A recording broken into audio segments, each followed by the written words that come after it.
Thanks for joining me to paint a fall leaf with watercolor. I'm using only 5 colors to do this, and it's all wet into wet to start.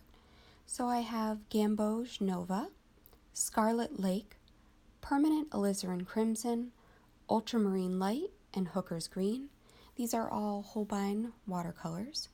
I've wet my leaf ahead of time after I've drawn it out, and I'm just adding the colors in separate spots and letting them just blend naturally right into each other.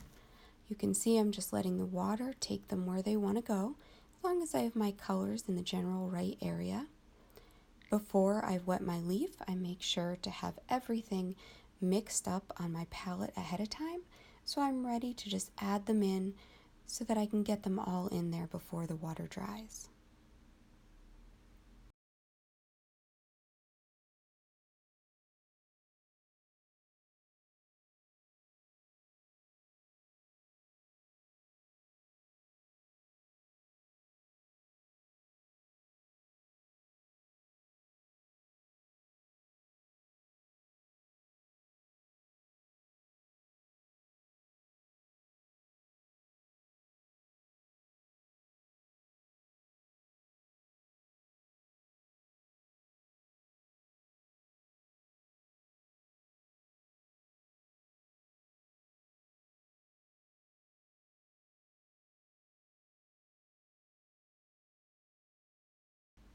As I'm adding my colors in, I want to make sure that I'm not muddying them up, so you don't want to add too many in one place.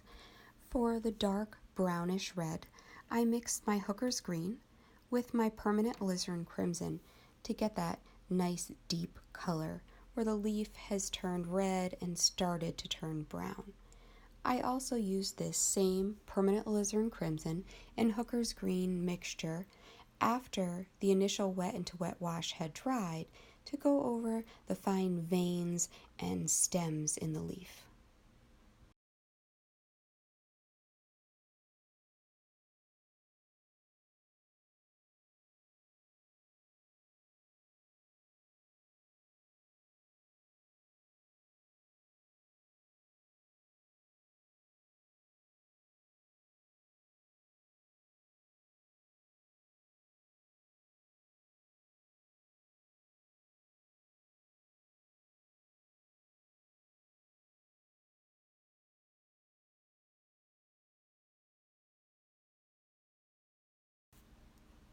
I'm using this darker mixture with a size 4 Holbein Gold round brush, just carefully putting it in where the little veins in the leaf are, and then also where there's some little marks on the leaves, little brown holes or specks or discoloration on the leaf, using that same dark mixture that I got with the red and the green.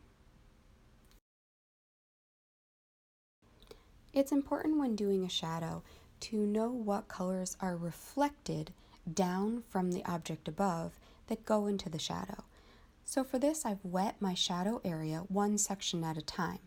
I've used a combination of Gamboge Nova and Scarlet Lake to get that nice orange color in.